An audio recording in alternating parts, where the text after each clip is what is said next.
একটা বাস্তব রিয়েলিটি তুলে ধরি। অনেক মেয়ে হয়তো এই কথাটা শুনে আমাকে কমেন্ট বক্সে গালাগালিও করে যাবে, তবে শোনো, একটা ছেলে যখন দেখতে পুরো রোগা হয়ে যায়, একটা ভালো চেহারার ছেলে যখন দেখতে ফালতু হয়ে যায়, দেখতে কুৎসিত লাগে, বাজে লাগে, রোগা হয়ে যায়, চিকন হয়ে যায়, তখন আমরা লোকরা এটাই বলি যে হয়তো রাত জেগে ফোন টেপে মেয়ের চক্করে পড়েছে, নিশ্চয়ই মদ খায়, গাঁজা খায়, সেই জন্যই তো চেহারাটা নষ্ট হয়ে যাচ্ছে। কিন্তু এটার পিছনের রিজনটা আমরা কোনোদিনও ধরতে পারি না। এটার পিছনের রিজন কি থাকে জানো তো? দুটো, একটা হচ্ছে তার শখের নারী, আরেকটা হচ্ছে পরিবার। দেখো, একটা কথা কি জানো তো, এই যে পরিবারের পিছনে যখন সে টাইম দিতে চেয়েও পারছে না, টাকা পয়সা দিয়ে হেল্প করতে চেয়েও পারছে না, ঠিক আছে, তখন কি হয়, পরিবারের থেকে উল্টোপাল্টা কথা শুনতে হয়। তখন যদি কোনো মেয়ে তার হাতটা শক্ত করে ধরে বলে, কেউ থাকুক বা না থাকুক, তোমার সব খারাপ পরিস্থিতিতে আমি আছি, এর থেকে ভালো সুকুনের জিনিস হয়তো আর কিছু থাকে না। তারপরে সেই মেয়েটা অনেক ধরনের টেনশন, ডিপ্রেশন দিয়ে রাখে, যেটা সুখ তারা খুঁজেও পায় না। সেই ডিপ্রেশনে তাদের চেহারাটাকে নষ্ট করে ফেলে, চিন্তা ভাবনায় যে সেই মানুষটাকে পাবো কিনা। কিন্তু দিন শেষে সেই মেয়েটাই তাদেরকে এটা বলে যায় যে কি করবে করো, ঠিক আছে, আমি তোমার থেকে বেটার অপশন ডিজার্ভ করি, বা আমার থেকে তুমি ভালো পাবে, বা তোমার থেকে আমি ভালো পাই, তোমার সাথে আমাকে মানায় না, শুধুমাত্র এটুকু এক্সকিউজ দিয়ে চলে যায়, তাই না? এটাই হচ্ছে একটা ছেলের রোগা হওয়ার কারণ, বুঝলে? নিজে চোখে দেখা একটি ঘটনা তোমাদের সাথে শেয়ার করি। জানো তো, একটা ছেলে একটা মেয়েকে ভীষণ ভালোবাসে, মেয়েটাও ছেলেটাকে ভীষণ ভালোবাসে, ভালো ভালো প্রতিশ্রুতি দেয়, স্বপ্ন দেখায়, তারপর সেই স্বপ্নগুলো পূরণ তো করে, কিন্তু অন্য কারোর সাথে।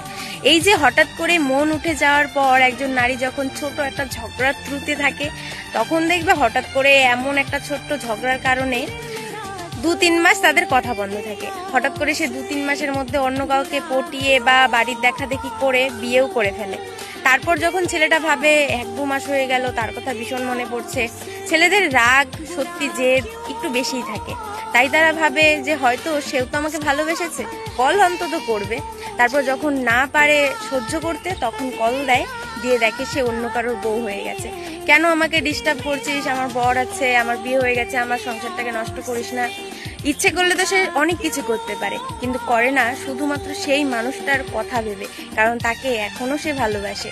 সে সুখে সংসার করে, আর সেই ছেলেটা আবারাগিরি করে ঘুরে বেড়ায়, মদের নেশায় আসক্ত হয়ে যায়। মা বাবার একমাত্র ছেলেও এরকম থাকে যে একটাই ছেলে বাড়িতে, ঠিক আছে, মা বাবাকে দেখার জন্য একটাই ছেলে থাকে, সেই ছেলেটাও একটা মেয়ের প্রেমে পড়ে ধ্বংস হয়ে যায়। আসলে কি বলতো, নারীরা ভালো ভালো প্রতিশ্রুতি তো দেখায়, কিন্তু পূরণ তারা কোনোদিনও করতে পারে না। এটাই হয়তো নারী জাতের সব থেকে বড় একটা, কি বলবো, তারা এত সুন্দরভাবে একটা খেলে না, তুমি বুঝতে পারবে না ভাই। তাই তোমাদের সব ছেলেদের উদ্দেশ্যে একটা কথাই বলছি, কোনো মেয়ের প্রতিশ্রুতি এবং ভালোবাসাকে সহজেই বিশ্বাস করো না। আর হ্যাঁ, একটা কথাই বলবো, ভালো থাকো, সুস্থ থাকো, কারোর মায়ায় পড়ো না। মায়া ভয়ঙ্কর জিনিস, বুঝলে? আর শোনো, ভগবান শ্রীকৃষ্ণও শিখিয়ে দিয়ে গেল, রাধাকে পাইনি তো কি হয়েছে, রূপমণিকে আপন করে নেব। তেমন মহাদেব শিখিয়ে দিয়ে গেল, পার্বতীকে যদি আমি না পাই, পুরো বিশ্ব ব্রহ্মাণ্ডকে আমি ত্যাগ করব। তেমন অনেক ছেলে আছে জানো তো, যারা সেই একজনের অপেক্ষায়, যেই মানুষটাকে তারা অসম্ভব ভালোবেসেছিল, তারা ছেড়ে তো চলে গেছে, কিন্তু তাদের অপেক্ষায় আজও তারা বসে আছে। সত্যি বলতে ভালোবাসা এমনই হয়, যারা দুনিয়াকে ভুলে ফেলে তবু সেই মানুষটাকে না, বুঝলে?